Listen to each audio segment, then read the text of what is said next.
This is Oranienburg, which is to the north of Berlin. It's a very attractive place actually, and you might think it looks so good where I am right now, but when in the center I was very impressed. Unfortunately there were some Nazis there demonstrating, so that sort of put me in a bit of a bad temper, but other than that I'm feeling quite good. Now I wouldn't have been feeling so good though if I'd been here in 1933. On the 21st of March 1933, here was a disused brewery which some local Nazis turned into a wild concentration camp. And so the Oranienburg concentration camp, around 3,000 people passed through here in the 2 years of its existence. And the date of the 21st of March 1933 is also quite significant because Hitler was appointed Chancellor at the end of January. There was the Reichstag fire decree end of February, which was the beginning of the end of civil liberties in Germany. There was the fiddled elections of March 1933, fiddled because effectively the Communist Party couldn't participate.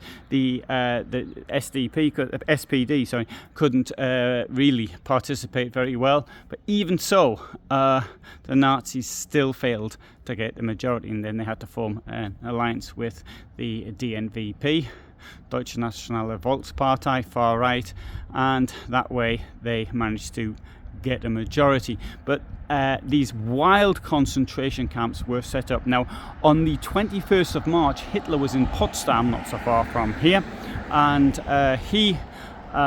then he showed his loyalty to the old Germany, the conservative Germany, by attending a celebration of the Days of Potsdam, which with the President Paul von Hindenburg, which in a way showed his continuation from the Kaiser to Hitler.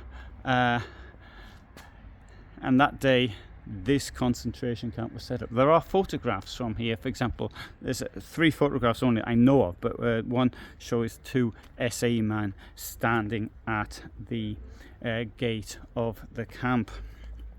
Now often this camp here is confused with Sachsenhausen, which is about 3 kilometers from here, more or less. But that was a major camp, opened in 1936, and which was set up by the SS, Himmler, and so that was like an official camp. There were hundreds of unofficial camps.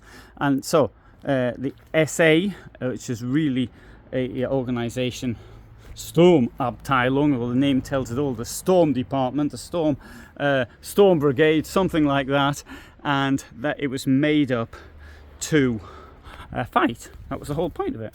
Ooh. Oh. I do like to show the wildlife in my films. That was a mouse, but I missed it. Anyway. And coming around here, I didn't put anything. I wasn't expecting to well, some vegetation isn't too bad. I don't suppose the people who are here would recognize much of this. The brewery itself, I presume actually the wall behind me is that was the brewery wall, at least the lower part. I know that in East German times this was used by I think it was the police as a vehicle depot. It might have even been the Stasi, but I think it was the police who used it for keeping the cars. And anyway, after the Night of the Long Knives, the SA more or less ceased to function in the same state, and its camps were taken over by the SS. And in due course they were closed, but of course the inmates from places like this were then transferred. Largely they were transferred, some of them were released, but largely they were transferred. Now as they were wild concentration camps, there were no rules. Now you might think that there probably wasn't any rules normally, but there was. Theodor Eicher, who was the second commandant of Dachau, he was the one who sort of made the rules called the ICA system, or the Dachau system, and this governed the relationship between the guards and the prisoners.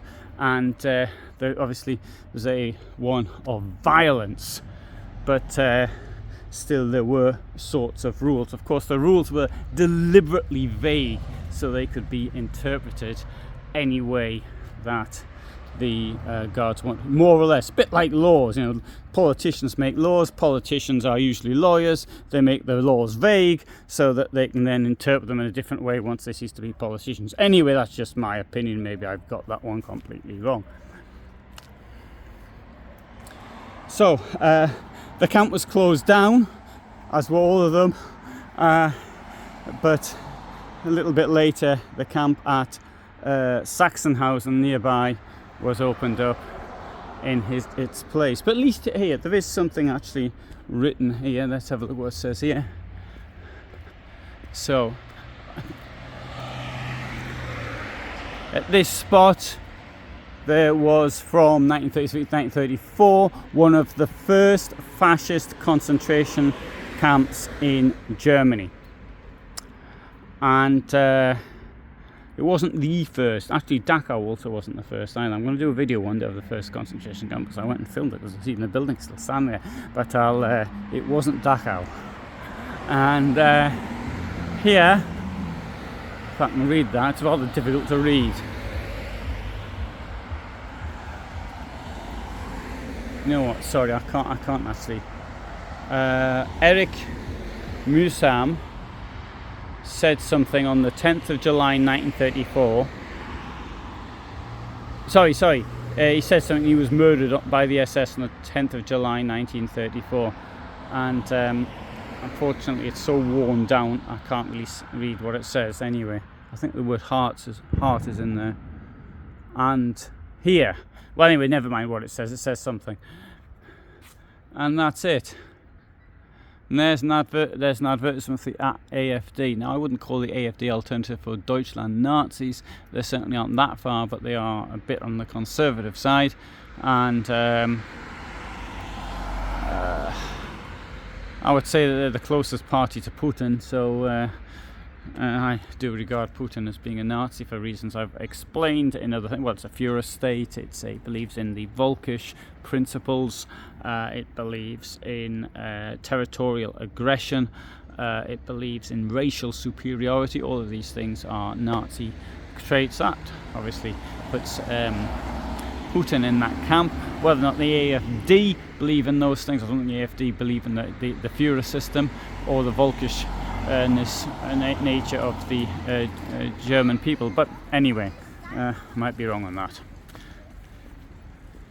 So Oranienburg's a really nice place to visit, I've got to say. Sorry, I just went through it in my bicycle. I've been in Sachsenhausen all day, but I thought it looked very attractive as I came here. Good, I'll now go back and get my bicycle. And now you've seen one of the first concentration camps, one of the better known wild concentration camps. I was thinking, which are the best ones done? The Columbia House in Berlin.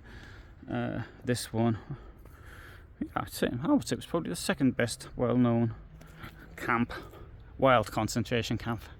So, hope you found that interesting. Thanks very much for watching and being with me here today. I upload every Tuesday and every Friday. I might do a longer video on this camp here actually, and